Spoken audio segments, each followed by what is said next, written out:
Alors, il y a quelques jours de cela, le président Patrice Talon prenait la parole. Il a dit ceci, que ceux qui pensent pas de panafricanisme, qu'on a utilisé le panafricanisme pour développer nos pays, c'est du faux. Ça ne va jamais, le panafricanisme ne va jamais nous aider à se développer. Et ce que le président Talon dit, c'est très grave. Mais c'est une réalité, c'est quelque chose qui me bouscule le cœur, que je ne peux rien dire. On ne peut pas comprendre que des si petits pays comme l'Afrique, je prends l'exemple de l'Europe. Aujourd'hui, l'Europe ne peut jamais faire face, jamais au niveau de l'arme, au niveau de tout, face à la Russie.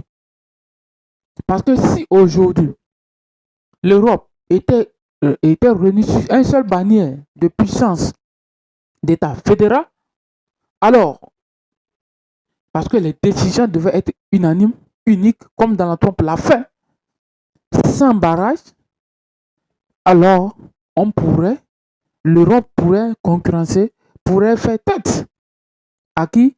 À la Russie. Sans vous mentir, et c'est une réalité. Et si le président Talon dit qu'on ne peut jamais réunir, on ne peut jamais développer l'Afrique sous la bannière de quoi? De panafricanisme, alors dites-lui que son Bénin ne serait jamais développé et le Bénin restera toujours un pays sous-développé avec le franc CFA, avec la monnaie des colonies. Parce que nos dirigeants africains continuent et continueront toujours, sont des cautionnaires du colonialisme aujourd'hui. Aujourd'hui, on a divisé les peuples. Quand vous prenez dans toutes nos frontières en Afrique, il y a des peuples qui se retrouvent, des mêmes familles qui se retrouvent des côtés de la frontière. Il y a des familles qui se retrouvent. Quand vous prenez le Togo, il y a les effets de gauche à droite. Il y a les accords entre la Côte d'Ivoire, le Togo et les choses. Ils n'ont pas demandé à être dans ça.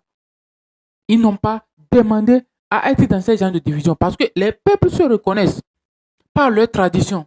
Et à l'époque, avant la colonisation, alors nos peuples se réunissaient sur la bannière. Les gens quittaient, par exemple, les Akans ou bien les Evé, ils quittaient du Ghana, de l'autre côté du Ghana pour aller faire des cérémonies dans le royaume de Glidji, parce que leur principal royaume était dans le Togo, là, dans le Togo actuel. Et il n'y avait pas de frontière. Pareil chez les Akans, pareil chez les Groumans, beaucoup de peuples. Aujourd'hui, on a divisé les peuples. Et c'est cette division qui fait qu'aujourd'hui, nous ne pourrons jamais se développer. Et je vous dis la réalité, si l'Afrique arrive à se développer sans la réunification, sans l'effacement des barrières frontières, alors on ne pourra jamais arriver au développement. Et le panafricanisme, ce que le panafricanisme évoque, c'est le barrage, c'est lever les frontières, les tarifs douaniers, tous ces blocus qui bloquent les pays, surtout les Africains à voyager entre eux.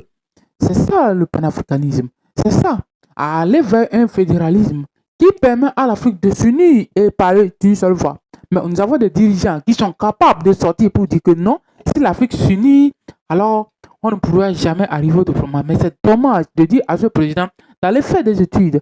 Moi, je lui dirais d'aller faire des études encore, d'aller lire beaucoup et comprendre qu'est-ce que c'est que le panafricanisme actuel. Parce que c'est un mouvement créé dans les années 1900 par les afro-descendants américains dans les Caraïbes et qui prenaient le retour de l'Afrique en Afrique et pour former des Nations Unies en Afrique, c'est-à-dire pour former des États fédéraux en Afrique. Et c'est aujourd'hui ce que tous les panafricanistes actuellement, que ce soit le Kémy Séba qui veut arrêter, et tout le monde, ce qu'il peut, c'est la réunification de l'Afrique.